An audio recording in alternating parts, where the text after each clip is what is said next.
Hello, this is Darrell Castle with today's podcast. Today is Friday, August 16th, 2013, and today we take a look at Egypt.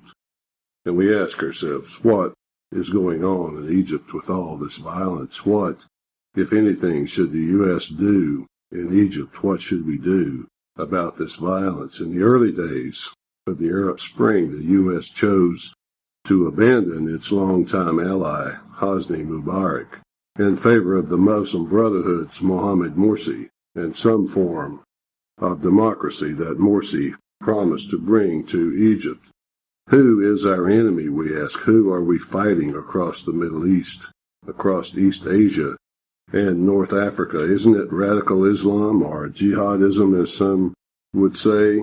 It can't be Al-Qaeda, can it? Because we fight them in some places and we arm them in other places. How successful have we been? How successful has the Obama administration been, diplomatically speaking, in the Middle East? In Libya, we have Benghazi as an example, and according to recent testimony at the Senate committee, 400-man portable surface-to-air missiles delivered into the hands of Al-Qaeda-backed rebels in Syria from the mission in Benghazi. In Egypt, we favor some version of the Muslim Brotherhood's democracy, or radical Islam, if you will.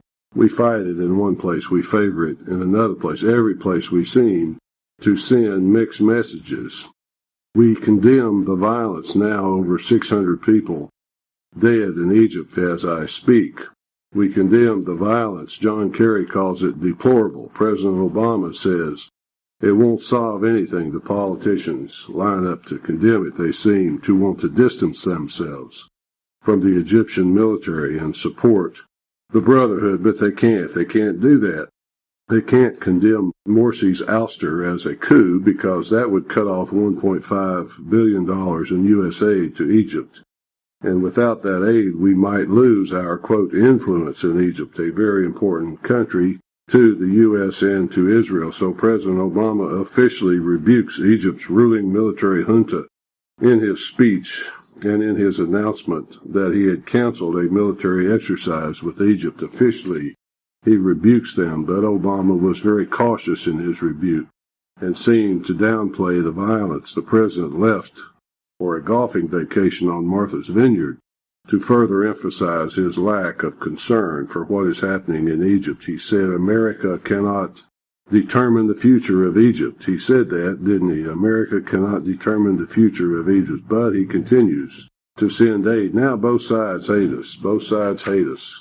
One side hates us for not supporting them, and one side hates us for not supporting them or for supporting the others. The anti-Morsi folks hate U.S. Ambassador Ann Patterson more than anyone else. They call her a stooge of the Muslim Brotherhood because she would not criticize Mr. Morsi as his flawed democracy became more and more authoritarian and drifted more and more away from the rule of law in the Egyptian Constitution. Again, mixed messages we send about Egypt and the Middle East in general. Who do we fight? But a better question is, who are we, and what do we want the future to look like?